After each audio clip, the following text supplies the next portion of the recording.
Hi there, my name is Becky, and welcome to my creative space where I show everything that I have made recently.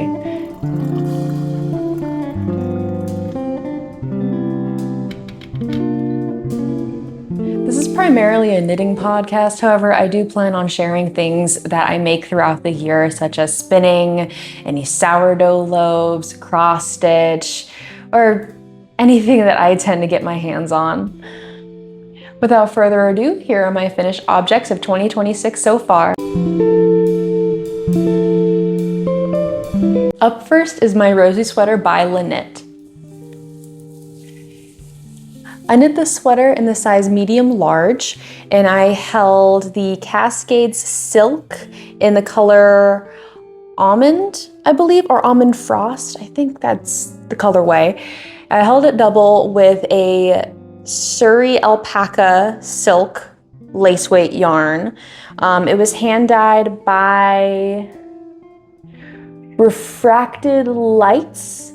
It's a Lord of the Rings inspired indie dyer, but it was like a natural color. It was just plain white. So when I held them together,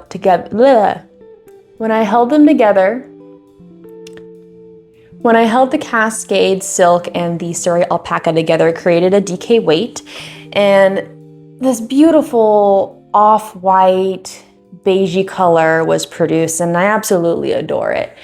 And I decided to knit this sweater in 3 colors. And it was a little difficult, not gonna lie. It was my first time knitting with 3 strands at once. Technically 6, because I was holding each color double, but needless to say, I knit this in stranded color work with 3 colors. The red and the green were left over in my stash. The red is a combination of Ruby and Rose's chestnut in the soft rose base, which was her 2024 Christmas colorway, and the burgundy kids silk lace weight yarn from Greenwood Fiberworks in the color burgundy. The green came from Dragon Hoard yarn in the color Terracin, and I ran out of the red and the green almost towards the end. So in the right sleeve, you can see that the red changes a little bit. I had to dig in my stash and get some acrylic yarn. It kind of felt like a crime, but here we are, it's fine. And then the green, you can see that I switched to a variegated yarn, which was a merino yak and silk blend that was in my stash. From Greenwood Fiberworks in the color Mallard, or Mallard, however you say that. It's based off of the duck, but gorgeous browns and greens, all those wonderful earthy colors. I have a goal this year to knit only from stash, so that's why I used random colors from my stash instead of buying more yarn. Plus, I only had this one color work chart to finish, and I did not think it was worth the money to spend $20, $30 plus on each skein just for just a few grams. So, but it makes the sweater one of a kind, and it's mine. It is wonderfully soft and fluffy and incredibly warm and oversized. The perfect sweater for a Arizonan to wear for 2 weeks of the year, but it was one of those patterns that got super popular and I had to knit it. So this is her. The next finished object is the Ooey Gooey socks by Andrea Mowry. This was part of my Make 9, so I got to check that off. They look a little iffy right now because they're not completely blocked. I've already worn these and washed them several times since I finished them.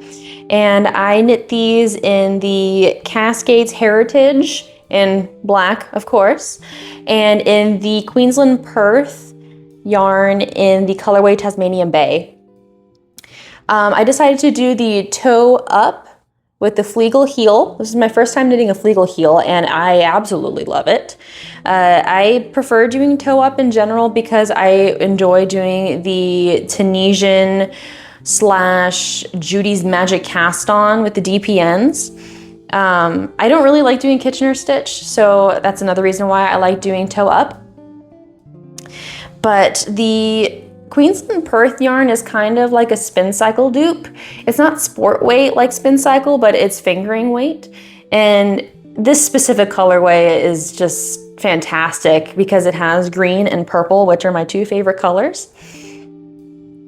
I thoroughly enjoyed this pattern, and I made the Ooey Gooey sweater as well with these two yarns, and I'll put it right here for your viewing pleasure. So I have a matching set. Unfortunately, I also made the Ooey Gooey mitts and I lost them, but here is another picture. I took them with me to Germany last month and they grew legs and ran away from me. So I need to make another pair. I'm really sad that I lost them. I really liked them and I got a lot of use out of them. The Cascades Heritage, let me know if you've had this similar experience, but it pills excessively. I haven't worn the socks enough to experience that, but halfway through my trip, the mitts got so pilly, and I mean, I'm not that brokenhearted about it, but I kind of just want to redo them with a different black yarn. I wanted to use the Cascade Heritage because it is so much more affordable than another brand or an indie dyed yarn. I think it was like $12.50 at my local yarn store. But I don't think I'm ever gonna get Cascades Heritage again. That is excessively pilly, and I have zero interest to depill all of my knits on a regular basis. So these are the Ooey Gooey socks. My next finished object is the Otto sweater by PetiteKnit. I did make a vlog knitting this sweater. You can go ahead and see that video if you would like to. I decided to knit this sweater, of course, using my stash. The black yarn I held double was a merino cashmere silk blend along with a fingering weight yarn that had yak in it. And the green yarn is a BFL from West Yorkshire Spinners, held double with that merino yak silk that I had in my Rosie Sweater, that Millard color. You can see the green and brown variegation in the stripes. I knit this for my son. As you can tell, this will certainly not fit me. I knit this in the smallest size and I modified it so it's a little bit shorter than the pattern calls for. My son barely turned 1 when I knit this for him, so he was a little bit on the shorter side of the size range. So I knit this for him for our trip to Germany last month, and it kept him perfectly warm, and it's super soft, and I absolutely adore it. I knit it using the recommended needles, and I am so excited to knit this sweater every single year. My son's nickname is Otto, so I've decided that he needs an Otto sweater every single year. And the size range goes all the way up to 12 years, so I predict that his closet's gonna be filled with these. Overall, I think this is my favorite knit of 2026, but I'm a little biased. He looks so cute in this sweater, and I just, every time I see him wearing it, it just brings me so much joy. Unfortunately, we're back in Arizona and he'll probably never wear this again. So I'm gonna fold it up nicely and put it in a box for keepsake. My next finished object is the Jaunty shawl by Andrea Mowry. I knit this using my own hand spun for the spin along that's going on until June. And as you can see, there's an insane amount of colors. I used fiber from a pack that Greenwood Fiber Works was selling during their Christmas sale. It is a pack compiled of 12 pigtails, each ½ ounce. Each pigtail was inspired by a birth flower over the course of 2025. So we have carnation, we have lily of the valley, we have holly, we have gladiolas, we have 12 different colorways going on here. I also plied this using some merino from my stash, so there's a lot of colors in here. The only color I think that isn't present is blue.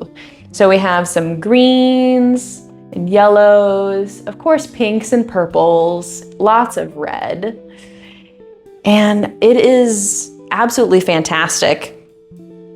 I did upload a project vlog in 2 different parts while knitting this shawl. And the spinning in part 1 and the knitting in part 2, which is a combination with a travel vlog of my trip to Germany with my family. This was my project that I brought with me onto the plane, and I worked on it throughout my vacation. I did finish knitting it while I was here in the States, because I quickly learned that traveling with a 1-year-old internationally and visiting family, you don't have a lot of knitting time. So I honestly just worked on it in the few hours in the early morning when my sleep schedule was a little off in the beginning. So yeah, this is my Jaunty shawl. I would put it on, but my microphone is a little bit in the way. Maybe I'll go ahead and just throw it on here. Since there are so many colors, I figure that it works best with black. So that way it's like the accent accessory, but it's so warm.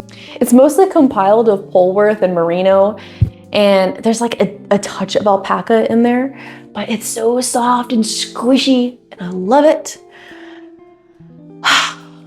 Definitely my most colorful garment, accessory, knitwear in my closet, but it's so much fun. My mom absolutely adores it, and my husband thinks it's the ugliest thing I've ever made. So I don't really care. I love it. I made it, and the yarn. So it's 100% Becky, and that's what matters. As long as you enjoy what you're making, who cares if it's ugly? Now that we have the finished objects out of the way, here are my whips.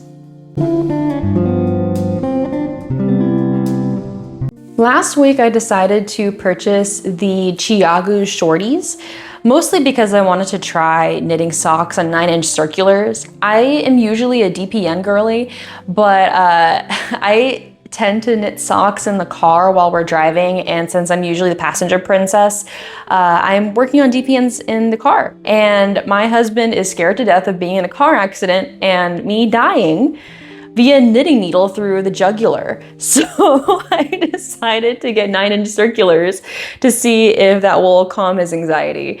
It hasn't, so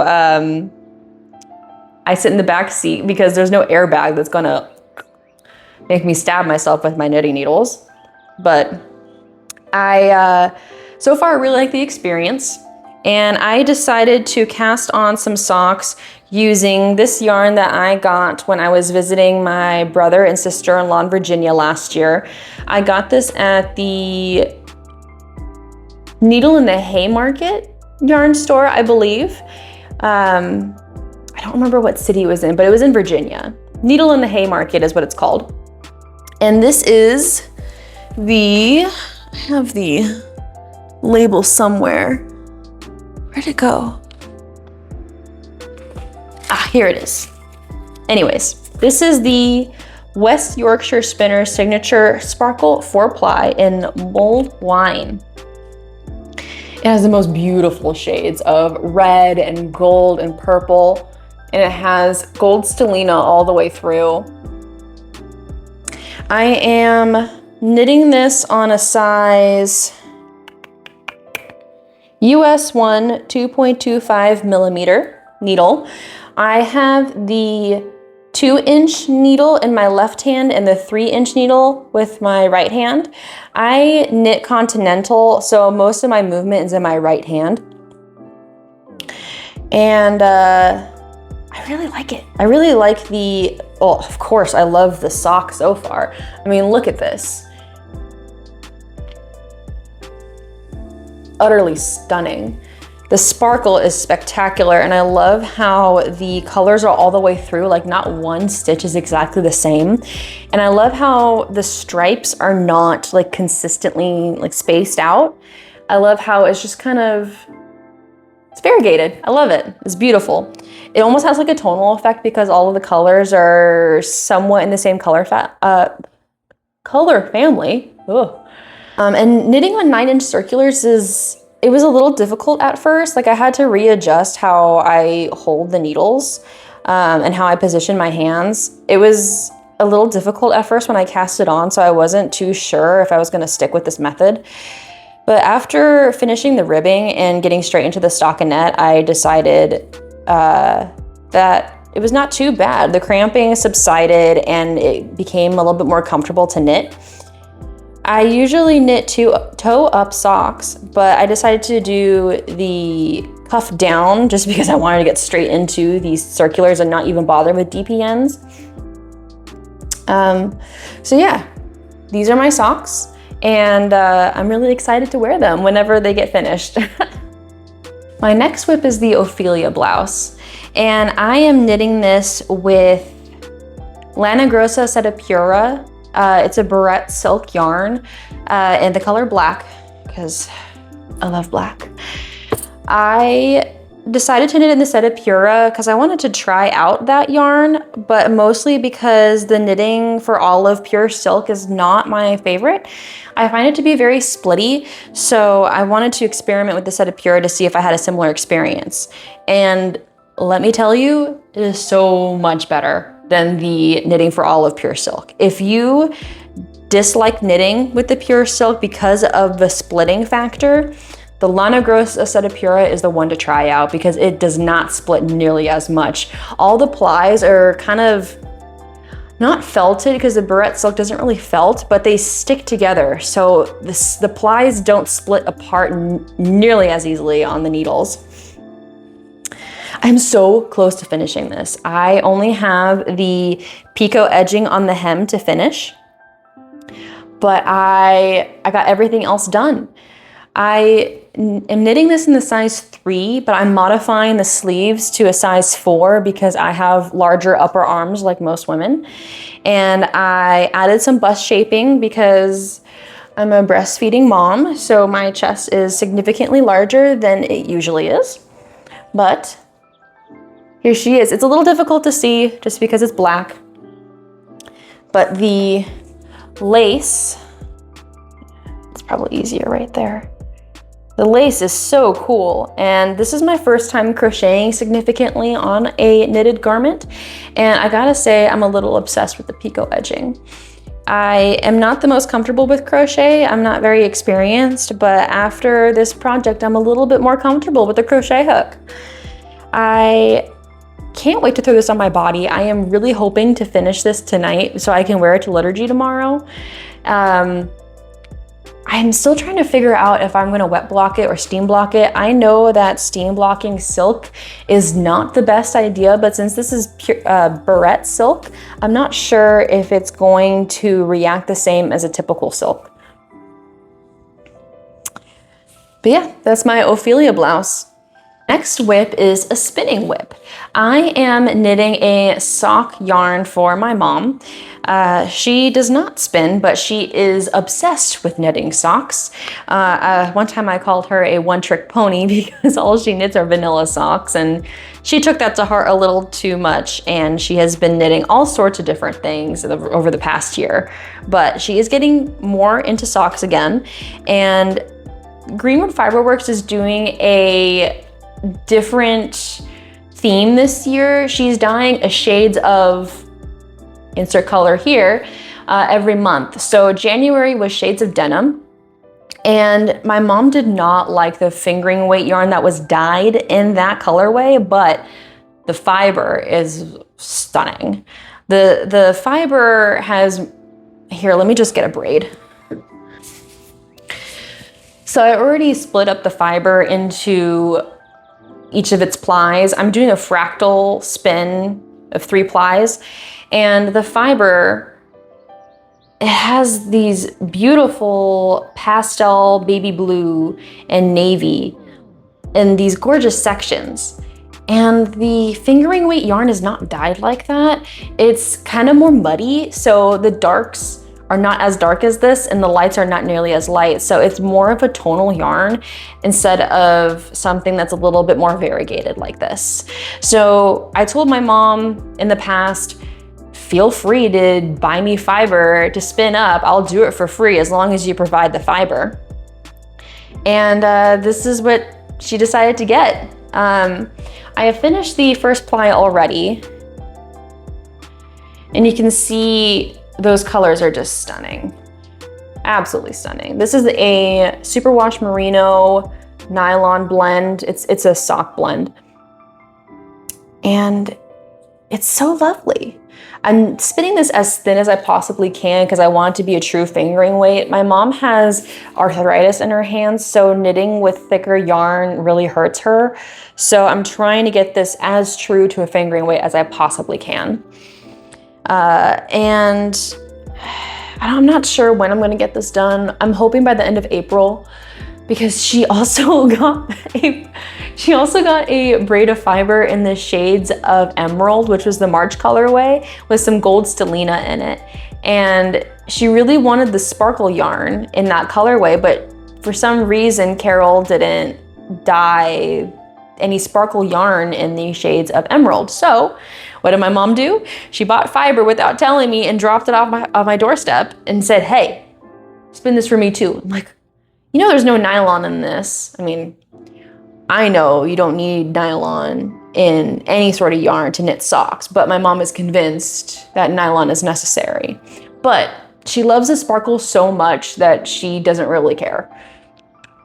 So not only do I have this commission, but I have another commission to spin for my own mother. So I'm quickly getting busier and busier with my spinning wheel. Next up is acquisitions. These are all the things that I do plan on knitting, but we'll see if I ever cast them on.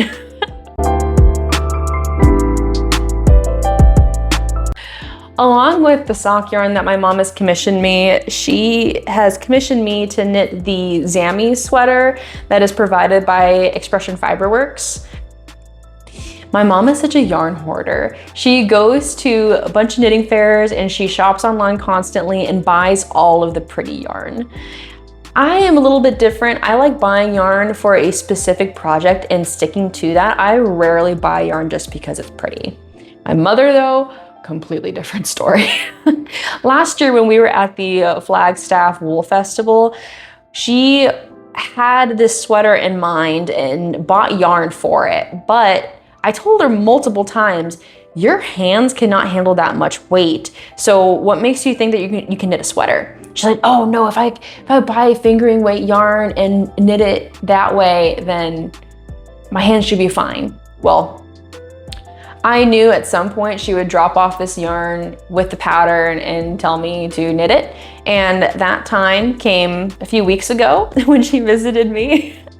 So she decided to drop off the pattern and the yarn. This is the Yakety Yak base in the color Breeze from Greenwood Fiberworks. It's 60% merino, 20% yak, 20% silk. This is my favorite yarn base, and it's also my mom's.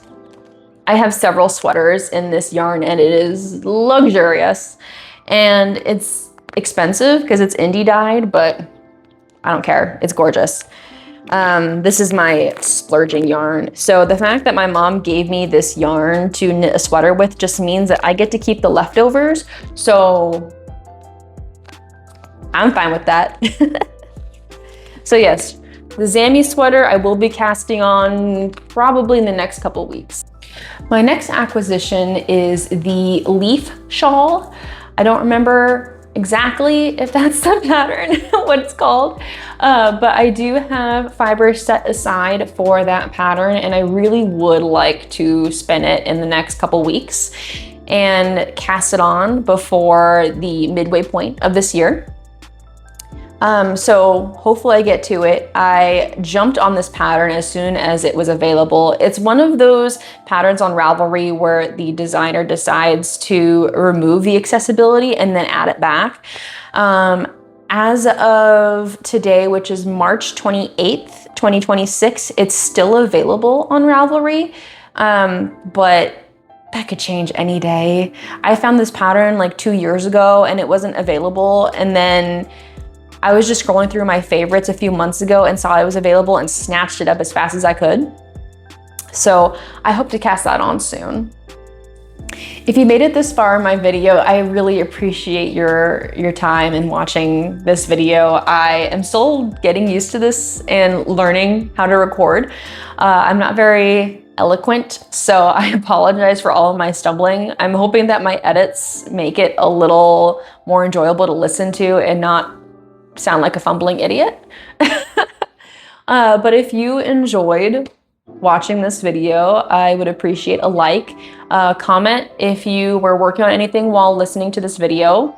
And how about we'll just go ahead and comment your favorite yarn that you like working with. I love exploring new yarn, new colorways, new dyers. So go ahead and pop your favorite yarn brand in the comments, along with your favorite base and colorway.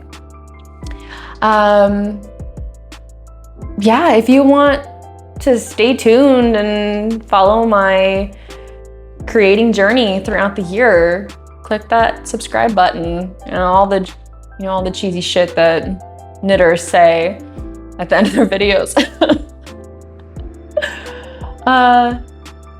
Thank you for watching. I'll see you in the next video.